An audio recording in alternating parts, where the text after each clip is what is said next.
Alors, je m'appelle Mamina, je suis blogueuse culinaire, j'ai un blog qui s'appelle « Et si c'était bon ?» Donc ce soir, c'est moi qui cuisine. J'ai Stéphane, un coach de premier ordre. La particularité d'un dîner Florida, c'est que 4 blogueurs se réunissent à tour de rôle pour préparer un repas tout à base de pamplemousse rosette Floride. Aujourd'hui, je vais vous expliquer plus particulièrement la recette des coquilles Saint-Jacques, qui est accompagnée d'une sauce au pamplemousse de Floride. Elle nous a préparé un menu plein de fraîcheur, à base de coquilles Saint-Jacques, de crevettes. J'ai vraiment hâte de me mettre au fourneau. Allez, on va chercher les coquilles Saint-Jacques. Alors on commence par la poissonnerie. Très bien, hein? Non, elles sont très très belles. On a nos belles noix de Saint-Jacques bien fraîches. Il nous reste quoi? Le pamplemousse de Floride. Bien ferme, bien lourd. Ferme, tout en étant un peu souple, bien rempli, comme il faut. Très bien. Ça me donne faim, ça vous l'appétit tout ça. Bon Mamina, on a tout trouvé là? J'ai l'impression, je suis très contente des coquilles Saint-Jacques et les pamplemousses de Floride sont magnifiques. Le marché était formidable, il y avait énormément de choix, beaucoup d'étalages, beaucoup de produits. On a trouvé tout ce qu'il fallait, là on est prêt, on y va là. Allez! Au boulot.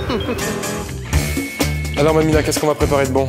On prépare des coquilles Saint-Jacques avec un jus de pamplemousse de Floride réduit pour apporter la fraîcheur. Ça, c'est l'astuce d'utiliser du pamplemousse avec les crustacés, avec les poissons. L'astuce du jour. L'astuce du jour, ça va être cette sauce qu'on va agrémenter avec les coquilles à base de jus de pamplemousse de Floride qui va amener énormément de fraîcheur et en réduisant, va garder tous les côtés assez sympathiques du pamplemousse. On va commencer par préparer le sirop parce que c'est un petit peu long. Ensuite, on va presser les pamplemousses. Alors, je vais presser des pamplemousses, donc on coupe le pamplemousse en deux. On prend que le jus. On va prendre vraiment le jus, pas de pulpe du tout. Alors, le sirop, là, j'ai mis 350 g d'eau et 150 g de sucre. D'accord, donc à peu près la moitié de sucre par rapport à l'eau, à peu près. C'est à peu près ça. Alors, on a mis le sirop sur le feu. Ouais. Donc, en attendant, qu'est-ce qu'on continue à faire? En attendant, on va préparer des échalotes qui vont confire. Donc on commence à les faire revenir un petit peu dans le beurre. Alors pour l'échalote confite, on prend des échalotes qu'on appelle cuisses de poulet. Voilà. Un peu longues. Un peu longues, un peu grosses, mais il faut qu'elles soient confites à cœur. Alors donc nos échalotes sont colorées. Voilà. Donc il faut un récipient assez haut pour qu'on puisse les maintenir debout. Suffisamment étroit pour qu'elles restent debout. D'accord. Hop là. Et voilà. Et donc elles tiennent toutes seules. Alors là, qu'est-ce que c'est? Un bouillon de volaille. Alors on en met à peu près aux 3/4 de la casserole. Comme ça? Voilà, comme ça. Parce qu'après, on va compléter avec du vin blanc. D'accord. Alors, les échalotes sont en train de confire. Oui. Donc en attendant, on va faire réduire le jus de pamplemousse. On va faire réduire le jus de pamplemousse. Donc on met l'équivalent d'1 demi-litre. Oui, à peu près. Un petit peu de poivre. Et donc la gousse de vanille. Et la gousse de vanille qu'on va ouvrir. On va passer aux courgettes. Et on va faire une petite brunoise. Une brunoise. Et voilà, le geste.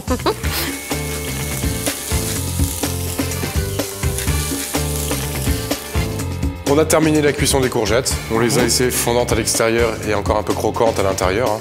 Les Saint-Jacques que l'on a achetés ce matin, vous les faites préparer chez le poissonnier. Oui. On va la faire cuire. On va juste la faire revenir.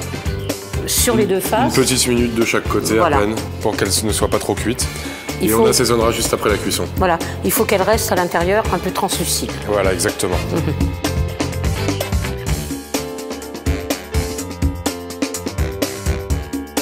Alors Mamina, on vient de poêler les noix de Saint-Jacques.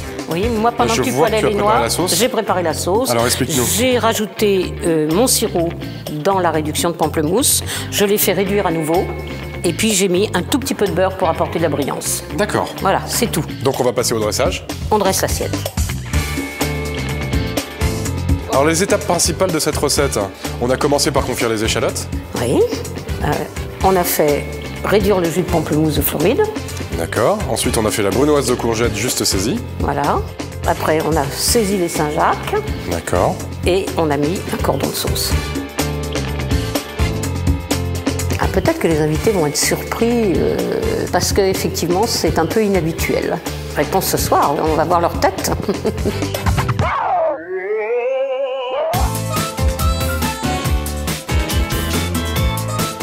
Je crois que là, exceptionnellement, j'ai aimé tout le repas. Du début jusqu'à la fin, c'est une sorte de tout. Donc là, j'enlève rien. Je m'attendais à un menu ensoleillé, un menu tout en fraîcheur, plein de parfums, et c'est ce que j'ai trouvé d'ailleurs, avec le raffinement en plus. Gros fan de risotto. Sucré. Avec le pamplemousse de Floride dessus, c'était assez sympa. Le risotto était excellent, les coquilles Saint-Jacques, j'adore. Moi j'étais séduite par le risotto en entrée, je trouvais ça super original d'associer le pamplemousse de Floride avec du risotto sur une entrée salée. J'ai beaucoup aimé les petites madeleines. Le dessert, c'était quand même assez surprenant. Le fenouil avec le pamplemousse de Floride, très bonne surprise. Ça m'a donné des idées. Alors ça, je fais ça demain chez moi. Dès que la recette est en ligne, je fonce. Ça s'est très bien passé. Hein. Bon, super. Voilà. On a beaucoup ri. Oui, on s'est pas mal amusé. On s'est beaucoup amusé et on a travaillé des produits bien frais, sans trop les dénaturer, qui étaient très bons. Voilà. Hein, bon. très bonnes idées. C'était formidable. Bon, d'accord. Alors ça va.